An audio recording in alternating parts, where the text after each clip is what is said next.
Теперь весь Таджикистан будет стоять на ушах, особенно правоохранительные органы. Досмотрите это видео до конца, и вы узнаете, какое происшествие произошло в стране, что всполошило всех. Подписывайтесь на наши обновления и точно будете в курсе всего самого актуального. Зафараджон Сами, начальник вип-зала международного аэропорта Душанбе и сын председателя района Исмаили Самани, ранен в ходе драки у одного из столичных ресторанов.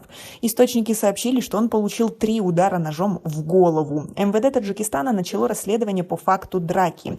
Драка произошла вечером 11 ноября. Ее подробности стали известны только сейчас. Источники в правоохранительных органах сообщили, что в расположенном в 112-м микрорайоне ресторане произошел конфликт между 24-летним Зафараджоном Сами и группой молодых людей. Зафарджон получил 3 удара ножом в голову. Он идет на поправку после лечения, сказал источник. Что стало причиной драки и кто стал ее зачинщиком, неизвестно. Нусратула Махмудзада, пресс-секретарь МВД Таджикистана, в беседе 15 ноября сообщил, что возбуждено уголовное дело по статье о хулиганстве. Это может произойти с любым человеком. Подозреваемые установлены, они будут задержаны. Все произошло случайно и не имеет никакого отношения к занимаемой должности родителей участников драки.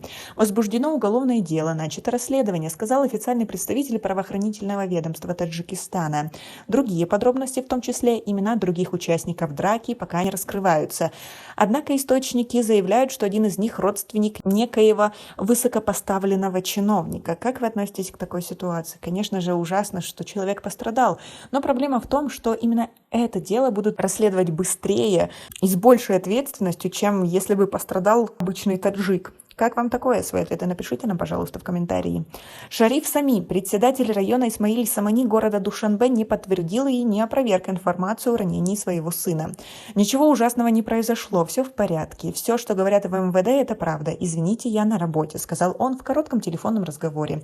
Попытки связаться с самим пострадавшим не увенчались успехом. Сотрудники вип-зала сказали, что начальник не приходит на работу уже несколько дней. В прошлом представители золотой молодежи часто попадали в сводку новостей в связи с ДТП на автодорогах, но даже в случаях со смертельным исходом им удавалось избежать наказания, либо отделаться минимальными последствиями. Один из них – Дилавар Гулов, сын Гула Ширали, бывшего министра энергетики и свата президента Таджикистана. Дважды, в 2017 и в 2021 годах, был привлечен к уголовной ответственности, но, конечно же, сумел избежать сурового наказания. По словам таджикского юриста Шакирджона Хакимова, принцип неотвратимости наказания в Таджикистане всегда работает в отношении рядовых граждан, но далеко не всегда в отношении высоких чинов и членов их семей.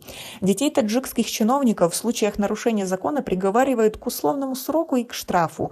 Коррупция и вмешательство чиновников в зависимости от занимаемой должности способствуют тому, что часто представители золотой молодежи уходят от ответственности, отметил Шакирджон Хакимов. Шариф Сами, отец Зафарджона Сами, ранее работал главой энергохолдинга Барки Тачик и председателем города Курган-Тюбе. Как вы относитесь к такой ситуации? И как вы думаете, быстро ли найдут виновного? Свои ответы напишите нам, пожалуйста, в комментарии. У нас пока на этом все. Оцените наше видео подпиской и лайком. До скорой встречи.